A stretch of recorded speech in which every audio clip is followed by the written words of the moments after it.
Hello दोस्तों, तो चलिए आज से जो है ना हम लोग शुरू कर रहे हैं परमार एसएससी का ये जो फैटमैन वाला सेकंड एडिशन बुक आया है, इसको हम लोग शुरू करते हैं हिंदी माध्यम। ठीक है, तो हम जो है ना इस बुक को पूरी तरह से कंप्लीट करेंगे और पढ़ते हुए डेली। ठीक है, अब ये कितने दिन में कंप्लीट होगा ये बताना तो थोड़ा मुश्किल है, लेकिन मैं ये बात बता दे रहा हूँ कि डेली क्लास होंगी और डेली मैं इसके बारे में डेली एक क्लास लेकर के आऊँगा, कम से कम डेली एक क्लास आपके होंगे। तो चलिए आज से ये शुरू करते हैं। तो ये सब चीज़ें आप देख सकते हैं कि परमार सर के द्वारा दिए गए ये सब टॉपर हैं और ये बुक का पेज आप देख लीजिए। ये सब चीज़ें बाकी उतना कोई खास है नहीं, ये सब आप देखना है तो देख लीजिए, मेन कंटेंट देखना है हम लोगों को। तो ये सब चीज़ें हम लोग पढ़ेंगे। ठीक है, तो हम जो है ना शुरू कर रहे हैं भूगोल से। ठीक है, उसका ये जो रिवीजन समरी है इसको हम लोग बाद में देखेंगे जब जरूरत होगा रिवीजन के टाइम तब। अभी जो है हम लोग सीधे पढ़ने पर आते हैं। तो देखिए यहाँ पर पढ़ते हैं। तब ब्रह्मांड के अध्ययन के यहाँ सौरमंडल सबसे पहला जो चैप्टर है सौरमंडल है, इसके बारे में हम लोग यहाँ से पढ़ना शुरू करते हैं। तो यहाँ जो है सबसे पहले ब्रह्मांड का अध्ययन जो होता है ना, ब्रह्मांड विज्ञान या फिर कॉस्मोलॉजी कहलाता है। ब्रह्मांड का अध्ययन क्या कहलाता है? तो ब्रह्मांड विज्ञान या फिर कॉस्मोलॉजी कहलाता है। आगे देखिए, ब्रह्मांड में अनेक आकाश गंगाएं हैं। इस ब्रह्मांड में अनेक आकाश गंगाएं हैं तथा प्रत्येक आकाश गंगा में अनेक सौरमंडल हैं। इस कथन को आप याद रखेंगे कि ब्रह्मांड में अनेक आकाश गंगाएं हैं तथा प्रत्येक आकाश गंगा में अनेक सौरमंडल होते हैं। आगे देखिए, विज्ञान की वह शाखा जो खगोलीय पिंडों से संबंधित है उसे खगोल विज्ञान या फिर एस्ट्रोनॉमी कहते हैं। जो खगोलीय पिंडों से संबंधित है उस विज्ञान की वह शाखा जो खगोलीय पिंडों से संबंधित है उसको क्या कहते हैं? खगोल विज्ञान कहते हैं। पर ये कभी कभी ना मिले तो आपको इंग्लिश में ये शब्द मिल जाएगा, एस्ट्रोनॉमी। ठीक है, अब देखिए यहाँ से हम लोग देखते हैं कि ब्रह्मांड की उत्पत्ति हुई कैसे। ठीक है, तो ब्रह्मांड के अस्तित्व में आने को लेकर विभिन्न सिद्धांत दिए गए। ब्रह्मांड जो है ना इसको अस्तित्व में आने को लेकर अलग अलग कई लोगों ने अपना अपना विचार दिया, तो उसी विचार को हम लोग पढ़ेंगे। हालांकि सबसे ज्यादा जो फेमस विचार है वो है महाविस्फोटक सिद्धांत। कभी कभी आप इसको बिग बैंग सिद्धांत के बारे में भी सुनेंगे, तो वो यही है, इंग्लिश में बोलते हैं बिग बैंग। ठीक है, यह है महाविस्फोटक सिद्धांत।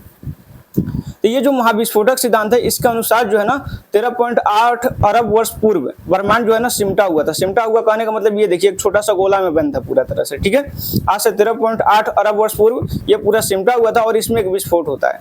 आज से 13.8 अरब वर्ष पूर्व क्या होता है कि ये जो सिमटा गोला है इसमें एक बड़ा सा विस्फोट होता है और यहाँ इसमें जो सिमटा कण था ये फैलते ही गया और इसी तरह से फैलते फैलते ब्रह्मांड की रचना हुई। अलग अलग तारे बने, ग्रह बने, ये सब चीजें जो है यहीं से बनना शुरू हुई।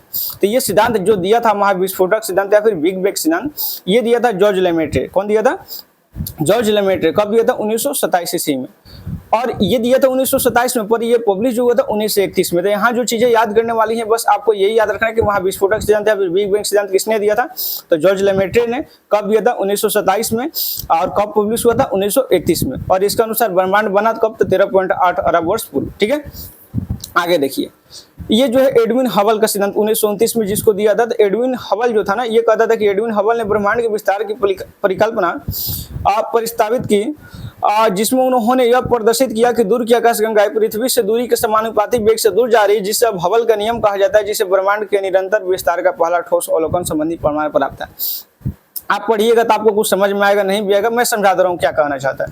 यानी एडविन हबल का कहना ये था कि ये जो ब्रह्मांड बना है ना, ये जब बना था तो देखिए एक छोटा सा चीज से ये मतलब कि विस्फोट होने के बाद ये बढ़ता गया और ये जो मतलब इसकी हर एक तारा या फिर ग्रह के बीच की दूरियां जो है बढ़ती गई और कह रहे कि ये जो चीजें है ना आज भी बढ़ती ही जा रही हैं। आज भी हर एक तारा या फिर हर एक ग्रह के बीच की दूरियां क्या जा रही है? बढ़ती ही जा रही है। और हर एक मतलब ये जो ब्रह्मांड है दिन प्रतिदिन एक्सपेंड कर रहे हैं, यानी विस्तार कर रहा है, बढ़ते जा रहा है और नए नए ग्रह और रचना होते जा रहे हैं। ये कहना है एडविन हबल का 1929 में। यानी एडविन हबल ने कहा था कि ब्रह्मांड जो है विस्तार करा और आइए आज तक भी करा और हमेशा करता ही रहेगा। ठीक है, आगे सुनिए, स्थिर अवस्था सिद्धांत, इसको स्टेडी स्टेट थ्योरी भी कहते हैं और शायद स्थिर अवस्था सिद्धांत ना मिले तो आपको यही देखने को मिलेगा। ठीक है, ये जो थ्योरी था ये दिया था फ्रेड होयल। ठीक है, फ्रेड होयल तो दिया था, लेकिन इन दोनों का भी नाम बहुत इंपॉर्टेंट है, इससे आप याद रखेंगे क्योंकि कभी कभी ये ना देख करके ये मिल जाएगा आपको, हर्मन बॉडी या फिर थॉमस गोल्ड। तो इन तीनों का नाम याद रखेंगे कि स्थिर अवस्था सिद्धांत जो दिया था या फिर स्टेडी स्टेट थ्योरी जो दिया था किसने दिया था? तो फ्रेड होयल, हर्मन बॉडी और थॉमस गोल्ड ने। ये तीनों व्यक्ति का मिली भगत से ये थ्योरी है। तो ये थ्योरी क्या कहता है ये समझिए।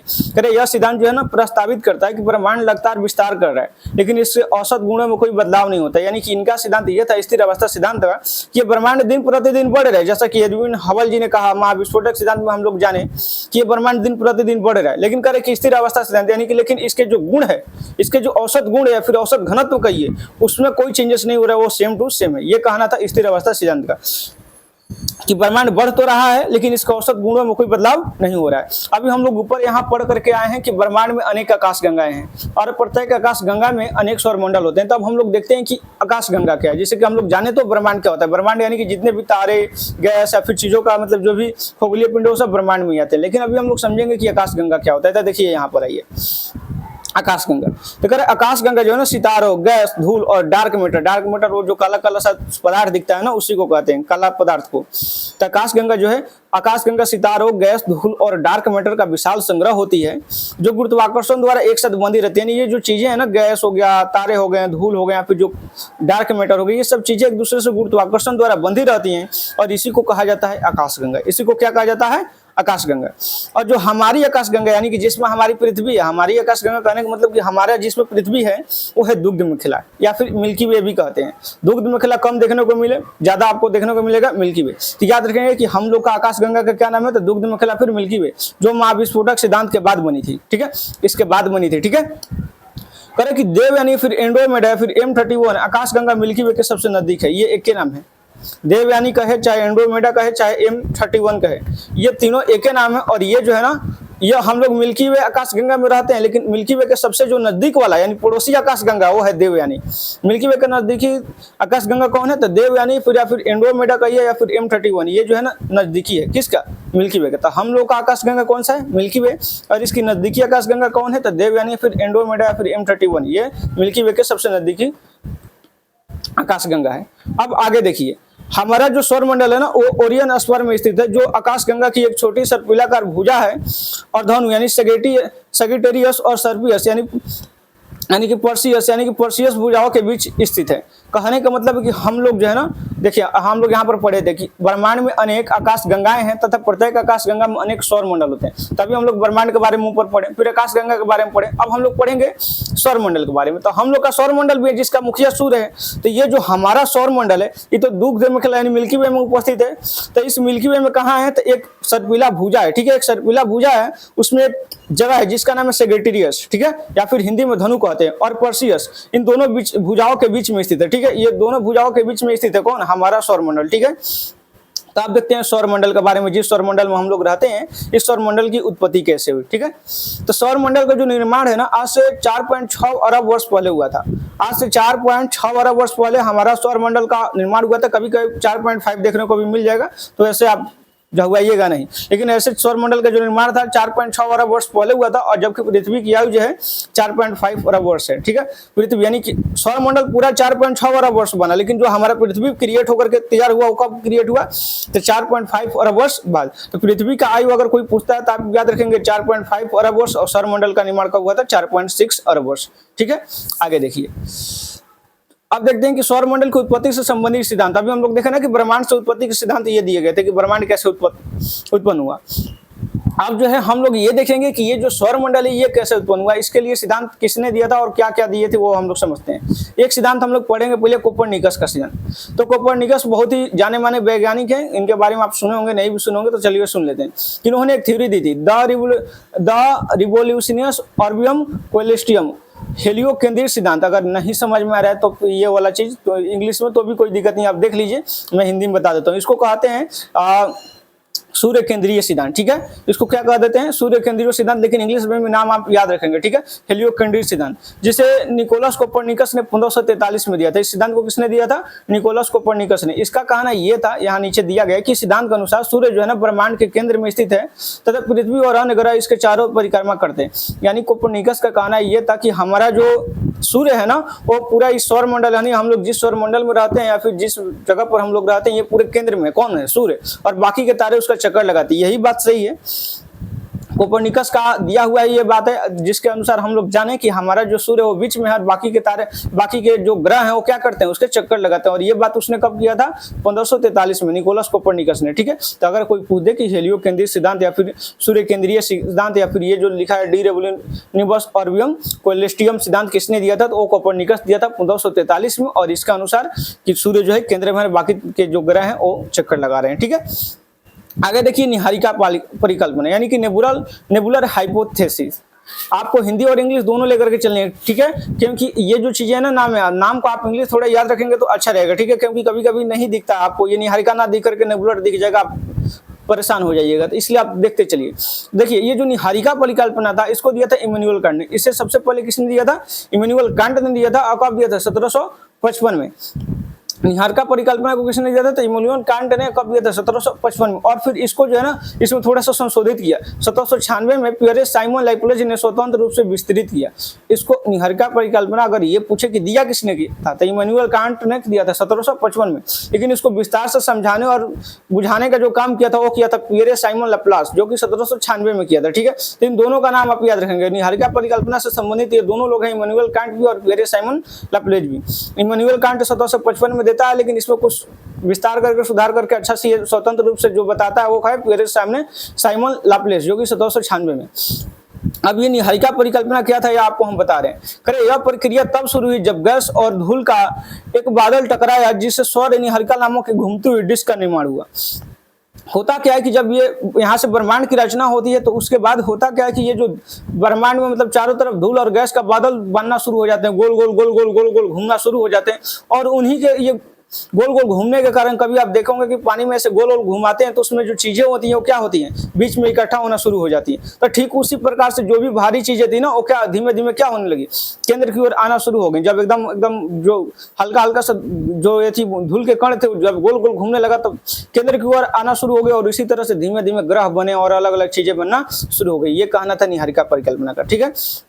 आगे कह रहा है कि गुरुत्वाकर्षण ने पदार्थ को केंद्र की ओर खींच लिया, जो कि मैं अभी समझाया कि जब गोल गोल घुमा तो जो गुरुत्वाकर्षण था पदार्थ को कहाँ खींच लिया, केंद्र की तरफ, तो जिससे सूर्य का निर्माण हुआ, और उसी से क्या बना, सूर्य। और बाकी के जो शेष चीजें थे जो घूम रहे थे उनसे गैस मिलकर और बाकी की चीजें ग्रह बना दी, और ग्रह फिर बावना ग्रह, ये जो चीजें हम लोग पढ़ते हैं, ग्रह बावना ग्रह आगे हम लोग पढ़ेंगे, ये सब जो चीजें हैं इन्हीं से बना था। ये निहारिका परिकल्पना का कहना था कि ये सब धूल कोणों से ही बना है, गोल गोल घूमने के बाद ये जो चीजें केंद्र में हुई उससे सूर्य बना, बाकी की चीजें जो इधर उधर आ गई उससे ग्रह बने, भावना ग्रह बने, क्षुद्र ग्रह बने, उन सब चीजों के बारे में आप लोग देखेंगे। आगे देखिए ग्रहिका सिद्धांत। तो ये जो ग्रहिका सिद्धांत था ना, ये दिया था थॉमस क्राउड चैम्बरलिन और फॉरेस्ट डे मोल्टन ने। कब दिया था, तो 1905 में, ठीक है।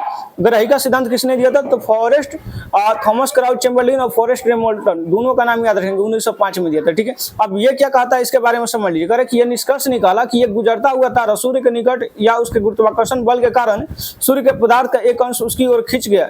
यानी ये जो ग्रहिका सिद्धांत था इसका मानना ये था कि बाकी के ब्रह्मांड का मतलब हम लोग का जो ये ग्रह है ना, हमारा सौर मंडल है, जो जिसमें हमारा पृथ्वी भी शामिल है, इन सब ग्रहों का निर्माण ऐसे हुआ कि अभी जो सूर्य है वर्तमान में, इस सूर्य के पास से कोई एक और सूर्य गुजरा होगा, यानी किसी प्रकार से एक तारा और गुजरा होगा सूर्य के जैसा ही। तो हुआ क्या होगा कि दोनों में टकराव हुआ होगा और वो टूट गया होगा, उसके टूटने से बाकी इसके तारा बन गया होगा। ये कहना था ग्रहिका सिद्धांत का कि हमारा सूर्य है और उसके पास से कोई और सूर्य और गुजरा होगा, जिसके टूटने के कारण बाकी ग्रह का निर्माण हुआ था। ये इसका कहना था। और ये निहारिका परिकल्पना बताइए कि है कि कैसे ग्रह बताता है कि कैसे ग्रह का निर्माण हुआ। सबसे ज्यादा फेमस ये है, इसको थोड़ा कम माना जाता है लेकिन फिर भी आप याद रखेंगे। अब देखिए द्विधारी तारा परिकल्पना, ये क्या कहता है, ये जो दिया था ना एच.एन. रसेल ने दिया था 1937 में, ठीक है। हर सब चीजें आप याद रखेंगे, जो रेड सीखी गई है ना इसको आप जरूर याद रखेंगे। यहाँ देखिए द्विधारी तारा परिकल्पना, इसे जो था ना एच.एन. रसेल ने दिया था 1937 में। अब ये क्या था इसको समझिए। कह रहे द्वितारा तारा परिकल्पना के अनुसार पृथ्वी और अन्य ग्रह सूर्य के साथ ही तारे के विस्फोट के बाद बचे मलबे से बने, तो और यह पदार्थ अंततः मिलकर ग्रह बन गया। यह भी इसी बात को सपोर्ट कर रहा है, ठीक है। लगभग द्विधारी तारा परिकल्पना कि भाई ये जो ना पृथ्वी और बाकी के जो ग्रह है ना उसी तरह से बने थे जैसे कि सूर्य का कोई साथी ग्रह होगा जिसमें टक्कर हुआ और उसी के मलबा से जो चीजें बची थी उन्हीं से ये ग्रह मिलकर के बने थे। ये था द्विधारी तारा परिकल्पना का कहना, और ये दिया था एच.एन. रसेल ने और 1937 में। तीन चार चीजों को आप याद रखेंगे। आगे देखिए हमारा जो सौर मंडल है इसमें टोटल 8 ग्रह हैं। हमारे सौर मंडल में टोटल 8 ग्रह हैं, आप देख सकते हैं। बुध, शुक्र, पृथ्वी, मंगल, इधर बृहस्पति है, शनि है, अरुण है, वरुण है, ये 8 ग्रह हैं, ठीक है। और 5 बौने ग्रह हैं। 5 बौने ग्रह कौन कौन से हैं, तो यहाँ आप देखिए सीरीज, ठीक है। यहाँ पर आप देखिएगा तो मैकमेक, हिमिया, प्लूटो, एरियस, ठीक है। तो ये 5 ग्रह है, 5 बौने ग्रह हैं और 8 ग्रह हैं। टोटल हमारे सौर मंडल में 8 ग्रह और 5 बौने ग्रह हैं। इन चीजों को आप याद रखेंगे। आगे की चीजें जो है ना थोड़ा सा देर बाद देखते हैं, ठीक है। अब चलिए ये अभी के लिए इतना ही रखते हैं, बाकी की चीज़ें ये जो यहाँ से शुरू कर रहे हैं आज के लिए एक पेज ही हम बना रहे हैं क्योंकि आज ये पहला दिन है। बाकी आपको सभी चीज़ें मिलेंगी एकदम अच्छा से मिलेंगी, कोई चिंता नहीं कीजिए। शायद अगर डेली एक पेज भी बनाए, एक टॉपिक भी बनाए, तब का ये बुक पूरी तरह से हम कंप्लीट कर देंगे। डेली क्या मतलब एक दिन में सब 5-6 वीडियो रिकॉर्ड कर देंगे आपके लिए, चिंता नहीं कीजिए।